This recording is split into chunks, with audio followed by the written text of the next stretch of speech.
Bienvenue sur PMD Football, débrief Ligue des Champions, le débrief qui commence. On va démarrer avec Tottenham-Leipzig. C'était un match très très chaud et coup de chapeau à Julian Nagelsmann. Le mec, il a 32 ans, mais il n'a pas eu de complexe face à son maître José Mourinho. Il est venu calme, posé. Il a concocté un 3-4-3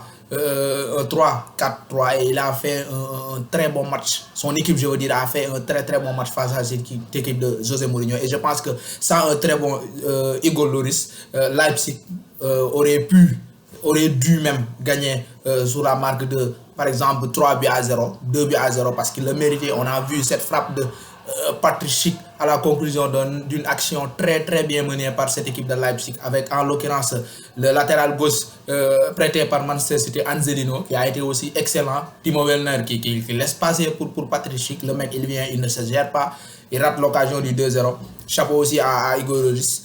Maintenant, je vais parler de la composition de Nagelsmann. Le 3-4-3, il y a un mec qui était là, c'est qui, c'est Ethan Ampadu. Le mec, depuis le début de la saison, il n'a pas encore joué en Champions League. En championnat, il entre à la 80e minute, bien à la 85e minute. Le Upamecano, il n'est pas là. Et Nagelsmann prend le risque de mettre un gamin de 16 ans, 17 ans, qui vient, il se gère, il fait combien de passes? Il fait 96 passes et réussit 89 passes. Vous voyez la qualité de la performance de ce gosse avec des transversales pour changer le rythme du match. Il a été excellent tout au long du match. Et en fin de match, on l'a vu un peu boiter avec... il a ressenti des crampes, c'est normal. Il n'a pas joué durant tout, depuis le début de la saison. Et aujourd'hui, il a été excellent. Et dommage pour Chelsea, parce que quand je vois ce que ce mec peut faire dans une défense à 3 et que je vois dans l'équipe de Chelsea des Zouma, des Rudiger qui ne se gèrent pas, qui font de mauvais matchs, et que tu as un gosse qui est là, qui est talentueux et qui peut faire la différence, j'espère qu'ils vont aller le reprendre. Pourquoi pas d'ici 2 ans, parce que pour moi, il faut laisser du temps à ce gosse. Il faut le laisser se faire, je peux dire, coacher par Nagelsmann. Nagelsmann, il va faire de ce gosse un très très bon joueur, en plus de Ryan Giggs qui lui donne entièrement confiance avec cette équipe du Pays de Galles. Chapeau vraiment à lui. J'ai envie aussi de parler du duo au milieu de cette équipe de Leipzig, c'est Kevin Laimer et Marcel Sabitzer. Sabitzer, il a fait un très très gros match avec plein d'énergie, une activité énorme au niveau de l'entrejeu. Kevin Laimer, il est venu, il s'est géré, il a eu à avoir un penalty très bien transformé par le buteur maison, le buteur de cette équipe de Leipzig, Timo Werner. Lui aussi, il a été excellent durant ce match. Maintenant, comme hier avec Dortmund, on avait un duo, Emre Can et Axel Witsel, qui ont été excellents et qui ont permis à cette équipe de Dortmund de faire mal à Paris. Là aussi, c'est la même chose. On a eu un Laimer et un Marcel Sabitzer qui ont été aussi excellents tout au long de ce match. Donc vraiment, chapeau à eux. Chapeau aussi à Mukwele. Mukwele, il a été excellent tout au long de ce match au niveau de ce côté droit. Donc, quand je vois cette équipe de Leipzig, je me dis que ils peuvent, pourquoi pas. Et ils sont sur le droit chemin. Ils peuvent aller en quart de finale de Champions League. Ils ont montré aujourd'hui qu'ils sont capables d'éliminer cette équipe de Tottenham. Ils ont 1-0, donc vraiment chapeau à eux.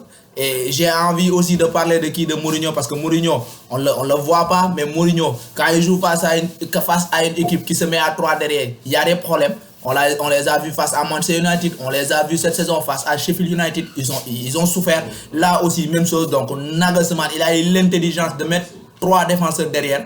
Chapeau à lui. On a vécu un très très bon match. J'ai aussi envie de parler de l'autre match. C'était Atalanta Bergame qui recevait Valence. Hier, je vous l'ai dit, Atalanta, c'est une équipe qui est très très physique. Et malgré cette activité physique, malgré cette agressivité au niveau de l'entrejeu, il y a aussi cette équipe, elle joue un très très beau football offensivement. Il y a Pasalic, il s'est géré aujourd'hui, 2 passes décisives pour lui. Il y a aussi Gomez, le vétéran capitaine, qui a été aussi excellent. Il y a aussi Ilicic, le gaucher magique, comme je l'ai dit lors du dernier débrief. Le gaucher magique, il a été aussi excellent ce soir. 4-1 face à cette équipe de Valence. Ils se sont gérés défensivement, ils se sont gérés offensivement. Comme en Serie A. En Serie A, ils produisent le meilleur football, ils marquent des buts, ils ont la meilleure attaque du championnat. Là aussi, malgré le fait que leur buteur star, Duvan Zapata, était sur le banc, ils se sont gérés, ils ont marqué 4 buts face à cette équipe de Valence. Donc je me dis que quand je vois cette équipe évoluer, je me dis que ça va être difficile de les battre. Parce que pour les battre, d'abord, il faut être présent physiquement. Physiquement, il faut être présent et il faut être capable défensivement de contrer l'assaut des attaquants de cette équipe, en l'occurrence Ilicic, en l'occurrence Gomez, en l'occurrence Duvan Zapata, et aussi du mec qui a mis un doublé, Hateboer. Il a été aussi excellent lors de ce match. Chapeau à lui. Chapeau vraiment à Gasperini. Gasperini, il ne cesse de nous impressionner avec cette équipe. Il vient, première fois de l'histoire, au 8e de finale de Champions League. Il se gère, il gagne par 4 buts à 1 et c'est presque fait. Je pense que cette équipe, je ne pense pas que Valence est capable de marquer 3 buts à 0 face à cette équipe de l'Atlanta. Ce qui est sûr, c'est que l'Atlanta, jusqu'à preuve du contraire, je pense qu'ils vont marquer. Que ça soit à domicile, à l'extérieur, quand on les voit en Serie A, c'est une équipe qui joue l'offensive, c'est une équipe qui va marquer. Maintenant, est-ce que si l'Atlanta arrive à marquer un but, est-ce que Valence arrivera à marquer 4 buts à cette équipe?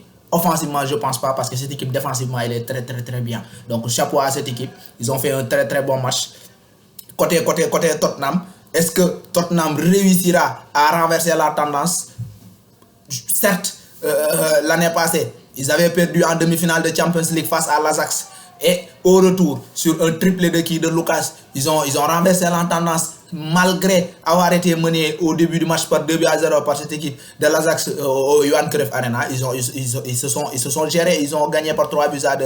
Maintenant, face à Leipzig, est-ce qu'ils vont rééditer cet exploit? Ça va être difficile. Ça va être difficile et peut-être avec les éventuels retours de Harry Kane et de Hugminson. Et d'ici mars, je ne pense pas qu'ils seront de retour. Donc ça va être un peu compliqué pour cette équipe. Alors que du côté de Leipzig, il y aura le retour du Rock ou pas Mécano. Il va apporter plus de solidité défensive dans cette équipe. Tu as des Forsberg qui peuvent, pourquoi pas, augmenter leur niveau de jeu, parce que le Forsberg que l'on connaît ces dernières années et le Forsberg que l'on voit cette année, c'est pas pareil. Raison pour laquelle il est la plupart du temps, il est sur le banc. Leipzig, quand je le vois jouer, je me dis que cette équipe, d'ici mars, ils peuvent progresser offensivement comme défensivement avec le retour de Upamecano. Alors qu'avec Tottenham, je me dis qu'en l'absence d'un Harry Kane, en l'absence de Hugminson, ça va être un peu difficile. Et je vais mettre un tacle à José Mourinho, parce que quand je regarde l'entrée de Tanguy Ndombele, Ndombele c'est le milieu détonateur. Ndombele, il prend le ballon, il essaie de casser des lignes. Et à son rentrée, on a vu une équipe de Tottenham qui a mieux joué, une équipe de Tottenham qui a pris ses responsabilités, a essayé de faire mal à cette équipe de Leipzig. Donc je me dis que Mourinho, normalement, quand on a un Ndombele qui n'est pas blessé, il ne doit pas mettre Ndombele sur le banc. Et pourquoi aussi mettre Lo Celso près de la défense en deuxième numéro 6? Parce qu'on a tous vu lors du match Paris Saint-Germain-Real Madrid, quand Emery a mis Lo Celso en numéro 6 face au Real Madrid, on a vu que le mec il a souffert au Bernabéu, il n'a pas fait un bon match, donc ce n'est pas son poste de prédilection. Et quand je vois la qualité et la qualité technique et la vista de ce mec, je me dis que se priver d'un tel talent offensivement, c'est un gâchis. Donc un flop à Mourinho. Maintenant, c'était tout pour aujourd'hui. C'était de très bons matchs. Liverpool, ils ont perdu. Maintenant, à Anfield, je pense qu'ils vont le faire. Quand je regarde le Paris et Dortmund, je me dis que ça va aussi dépendre de ce qui va se passer durant ces 2 semaines. Est-ce que Neymar sera au top? Est-ce qu'il va se blesser? On ne sait pas trop. Est-ce que Mbappé va se ressaisir? Est-ce qu'il y a trop de risques dans ce match? Est-ce que Marco Reus va revenir? Donc ça va. Est-ce que aussi Julian Brandt va revenir? Ça va. On sent que cette équipe de Dortmund, par rapport au match aller, ils peuvent progresser offensivement avec l'apport d'un certain Marco Reus et Julian Brandt. Alors qu'au Paris Saint-Germain, avec les pertes de Verratti et de Thomas Meunier, je me dis que ça va être un peu compliqué. Maintenant, c'est un match de Champions League. Le Paris, ils ont de très très bons joueurs, en l'occurrence Neymar et Mbappé, donc ils peuvent faire la différence à n'importe quel moment. Côté Leipzig, je me dis que Leipzig, avec Nagelsmann, avec la méthode dont il joue, et le probable retour d'Upamecano lors des matchs de retour, je me dis qu'ils vont pas se faire éliminer par Tottenham.